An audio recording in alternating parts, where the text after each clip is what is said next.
Thank you, Luminar AI, for sponsoring this video.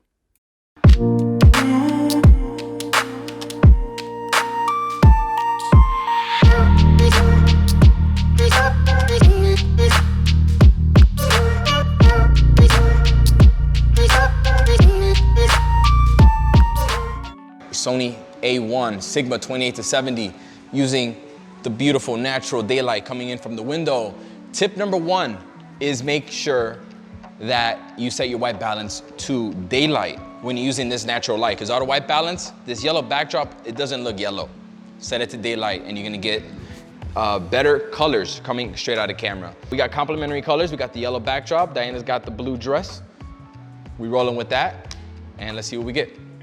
I love that no matter where she looks, she's really nice, even lighting everywhere.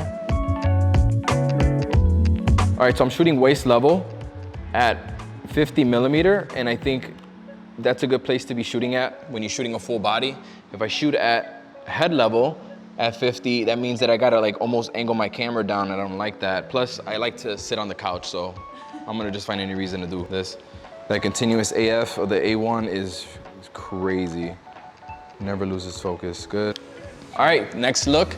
I added the big white box. Everyone always asks me where I get that from, and if you just have a friend that's good with wood, which I'm pretty sure you have one, have them make one for you. That's what I did. And I think it adds a nice, just a nice touch to this image. Woo. With the yellow, it just flows. The yellow, the blue, and the white. Oh my God. Okay, here we go, baby. 1, 2. Okay, so my OCD's kicking in. It's not perfectly straight. When you have a model that just knows how to pose, I try not to micromanage them because they usually know their best angles. And if I like something, I'll tell them to stop and do that again, or maybe make a slight adjustment to like a pose that I really like. Otherwise, kind of just let them do their thing. This is the final edited photo. Let me show you how I got this result using Luminar AI. In Luminar AI, it's gonna offer different templates just depending on the image that you're uploading.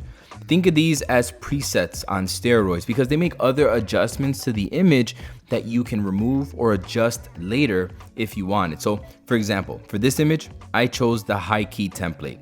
Love how it just already boosted the shadows on her face. And when you go into Portrait AI, you can see all the adjustments that were made by the template to this portrait.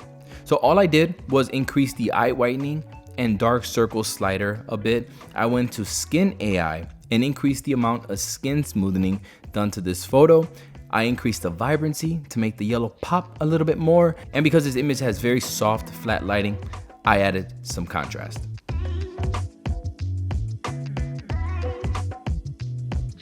All right, this is gonna be a low-key shot. Low-key as in I want it to be kind of dark in here. So first thing, I'm gonna kill all the ambient light in the studio so that I'm not struggling to overpower the ambient light.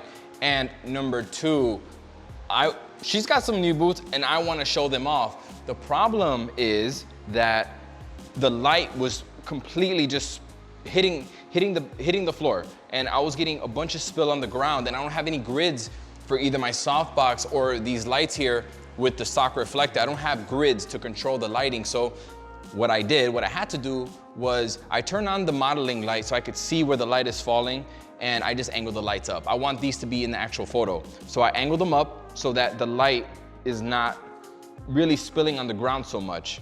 See, I could see it, it's a little spill, but it's fine. And then my beauty dish here, again, if I had a grid, it'd make my life easier.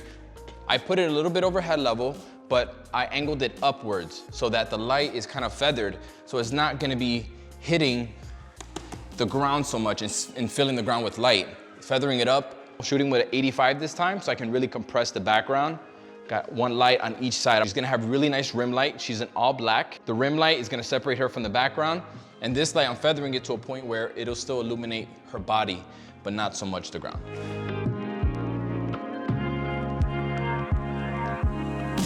The base is nicely lit there. See what I like? Even the stands being in the background, I feel like it just adds something to the photo as well. All right, so I started off that photo shoot and Diana, like, she was posing toward that direction, and it didn't occur to me until I was looking at the photos that the light is on that side. You gotta be mindful that, especially when you're shooting with a small modifier, it's gonna be sharp light. They have to be posing toward the light, or else you're gonna get a bunch of shadow on the face and on the body. So now she's gonna be posing with her body facing the light on this side. Shooting from a lower angle can give you a pretty cool perspective. I just hope that the flares aren't that bad. I'm shooting at f8 because I want to keep it as dark as possible in here. You know what? I have an idea. I have a haze filter that makes everything kind of hazy. All right, this is the Moment Cinnaboom filter. It is like a haze filter, so what it's gonna do is gonna really bloom out the highlights, the lights in the back. It doesn't even fit this lens, but it's fine. I could just hold it above, hold it over the lens, and immediately you can see the difference in the highlights. I figured out that I can't have the lights behind her. There's too much going on. So I moved them out of the frame. And with them out of the frame and this filter, I'm getting like an atmosphere look, like it's kind of smoky in the background. And I'm also getting those highlights, the separation light on her body. So let's check it out. I'm gonna go here. And now you got like a burst of light on each side. My goal for this image was to make it black and white, and I really wanted to bloom the light from the two flashes that are placed behind her. In templates, I chose Iconic. It gave me a really nice contrasty image right off the rip. I went into the light panel and I increased the contrast just a bit. And I smoothened her skin a little bit more using Skin AI. To get that bloomed highlight look, I checked the glow tab. I ended up liking this one, and I didn't want to overlay it across the entire image. I wanted her to stay nice and sharp and contrasty, so I used the masking erase tool to remove the effect off Diana. All right, the final setup that we have here is I'm using my favorite lighting shape tool. This is the Godox SA17 on a Nanolite FS300, so it's a lot of power, and I'm gonna need the power because what I'm trying to do is replicate the sunlight, direct sunlight. It's really harsh light. You could see the really harsh shadows of her, like her head and her body in the background, but what I did was I put one of these little sticks in there that it creates like a line, and it's almost like the sun peeking around some kind of like, you know, whatever that is. And it's just basically creating a diagonal sharp line on her body. And I think it looks cool because, you know, there's like a softer tone and then there's a really harsh, you know, but harsh light is sometimes can be flattering. It just depends on how you use it. And I think here it looks good. And it's all about positioning. If I shoot from an angle, you're gonna get the shadow on the side of her face. That's a look if you want, but for the most part, I'm gonna shoot almost straight on to keep the shadow right behind her. A shot like this would probably be better with flash because you have more control of the light, but using a projector attachment, it's easier to use LED and like you can see everything happen in front of you. It cuts down on that practice time. Okay, the line's going this way, so adjust your shoulders this way. So now just to add a little bit more flair to this shot, what I did, this is a new Godox SZ150R, and this is an RGB LED light. So here I got it set to like a teal blue. And since teal and blue is, you know, it's complementary of pink, what I'm doing is I have a grid on it and I'm focusing it basically I'm just filling in the shadows, because right here, anything below here is the shadow. I'm filling in some of the shadows and giving her body a highlight with the blue light. So that's just gonna add a little bit of a little punch to the shadows, I think.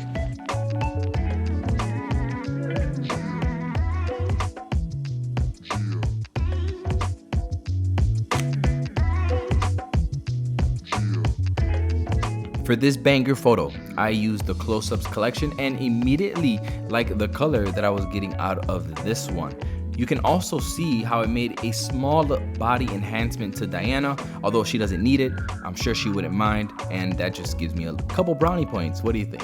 In the Portrait AI Tools tab, I noticed a lot of the adjustments that I would have made personally were already applied to this image. This makes life easy. All I did was increase the eye whitening and the dark circles removal sliders. Here's what the adjustments look like so far. In Body AI, I noticed her shape was only slightly adjusted. I increased it just a bit, and if you know what's good for you, you would do the same.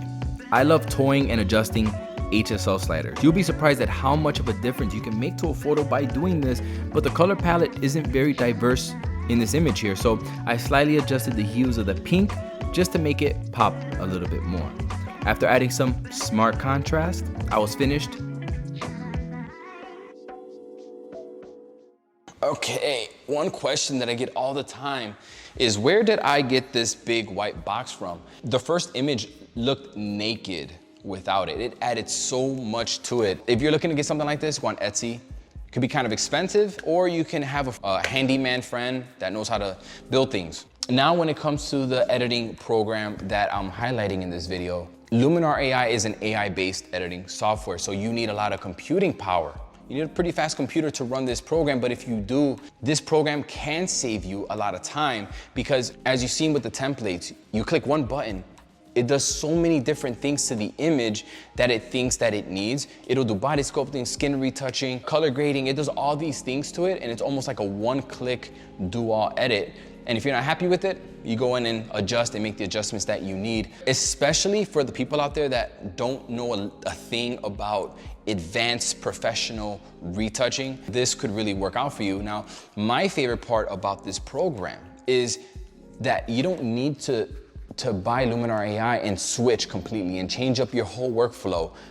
You can buy Luminar AI and use it as a plugin, as an add-on, almost like a different weapon in your arsenal. Like for me, I don't have to change my workflow. I keep my workflow the same. Like if I want to use one of their features, one of my favorite features, like the sky replacement for when a photo has got a lot of blown out white sky, I can add texture to that sky with the click of a button. It's so easy to use, and then I send it right back. For the price, I think it's a no-brainer to have that extra tool under your tool belt. AI editing has come a long way from where it started. This program is a lot better than it was before, and now we have all those portrait tools for portrait photographers like myself that I can use and get things done like this. I wanna make the eyes white, slider. You wanna make the eyes bigger, slider. If you would like a discount on Luminar AI, go to the link in the description box below and you can save $10 in your checkout. I know that everyone says this, but I truly hope that you found something in this video valuable and you learned something new. And if you're on YouTube and you want to learn more about photography, this is the channel to subscribe to, because that's literally what I dedicate myself to, is helping you out there, either inspire you or teach you something. So I would appreciate if you stick around for the journey. Yes, sir. I'll catch you in the next one.